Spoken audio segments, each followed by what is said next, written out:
Hey Global Village. Okay, today I thought I'd dip my toes into a bit of philosophy, and what I want to do is play a couple of videos and then talk about them. This first one is about deontology, and it, as well as providing a descriptor of what it actually means, it then provides a hypothetical example that could highlight some potential issues with it. And I want to speak specifically to the example it uses because I think it's overly simplified and makes some assumptions which I think we need to challenge. All right, let's go.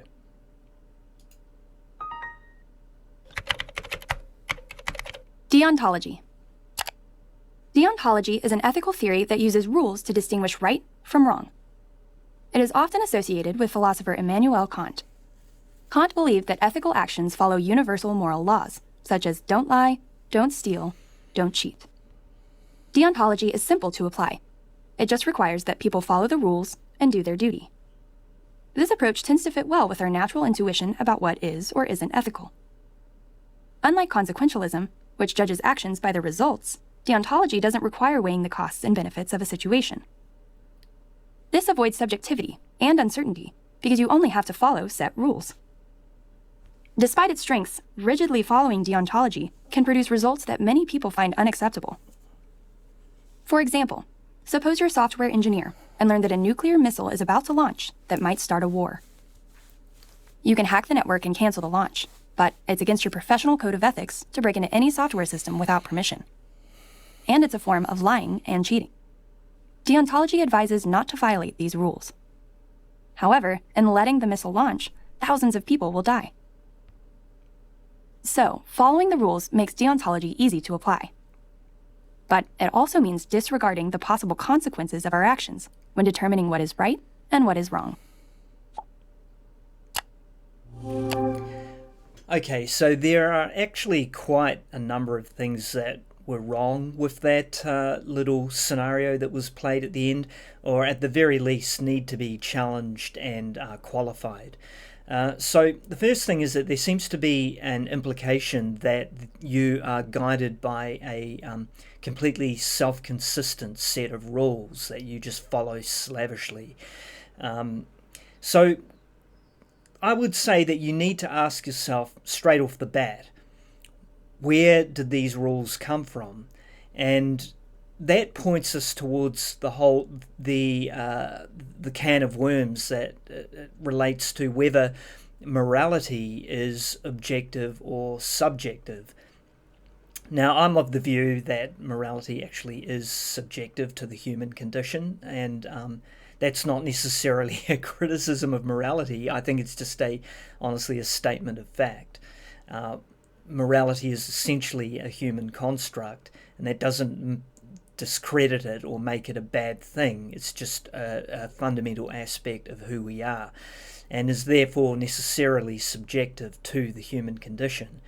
So that's the first thing. These rules have to come from somewhere, and as I think we all know, not everyone follows the same moral code. And as if you've watched any of my videos, you probably know that I'm not a great fan of Zionism. So anyone who sets up a sort of a deontologist-based belief system around, Zionism, for example, is probably not someone I'm going to agree with, even if I did agree with the whole principle and idea of deontology. So that's important. The next thing is that, is it actually reasonable to think that you can have a full set of self-consistent rules? And I think, no, it's not. I think what you need is a set of rules that exist as a hierarchy, and that it is fair and reasonable to break certain rules if you need to conform to one of the rules that sits higher up in the priority list. So in this particular example, let's say, it's a rule that you can't hack the computer system, but let's say it's also a rule that you follow that you don't allow millions of people to die from a nuclear missile launch. So, there's no problem there. You just follow the higher priority rule, even if it means breaking the lower priority one. Problem solved. Next thing is that do we assume that this rule book is is completed so that there are no other rules. So, for example, were you following rules based on religious doctrine, then it's probably a completed set of rules, and there are no other rules allowed because they would fall outside of the teachings of your particular religion. Now, obviously, I think that's problematic. I think any such rule book should always be subject to being able to have new rules introduced, to have the hierarchy shuffled, and so it should always be informed by your evolving conscience and your expanding sense of morality.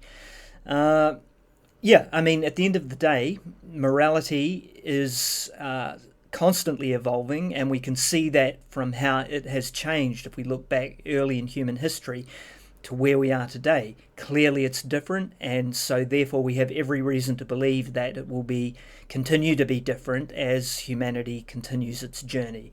Hopefully it will go in a good direction, not a bad direction, but if you look at what's happening in America right now, that seems an assumption worth challenging. Anyway, on to the next video.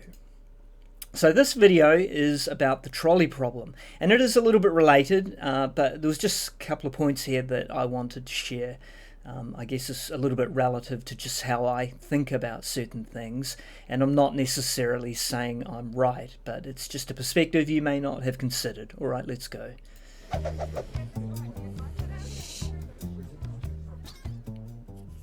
A runaway train is heading towards 5 workers on a railway line. There's no way of warning them, but you're standing near a lever that operates some points. Switch the points, and the train goes down a spur. Trouble is, there's another worker on that bit of track too, but it's 1 fatality instead of 5. Should you do that? Many people think the right thing to do would be to switch the points, to sacrifice 1 to save 5, since that produces the best outcome possible. Now imagine the train heading for the workers again. This time it can only be stopped by pushing a very large man off a bridge. His great bulk would stop the train, but he'd die. Should you do that? Most people say no. But why not? Both thought experiments are cases of sacrificing 1 to save 5. What the trolley problem examines is whether moral decisions are simply about outcomes or about the manner in which you achieve them. Some utilitarians argue that the 2 cases are not importantly different from each other. Both have similar consequences, and consequences are all that really matter. In each case, 1 person dies and 5 are saved. The best option in each harrowing situation. But lots of people say they would switch the points, but they wouldn't push the man off the bridge. Are they simply inconsistent, or are they onto something?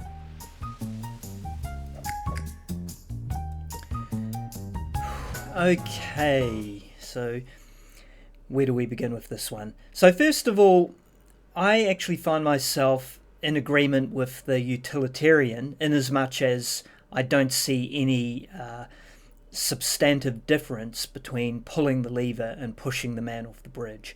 So straight away I'm aligned with that.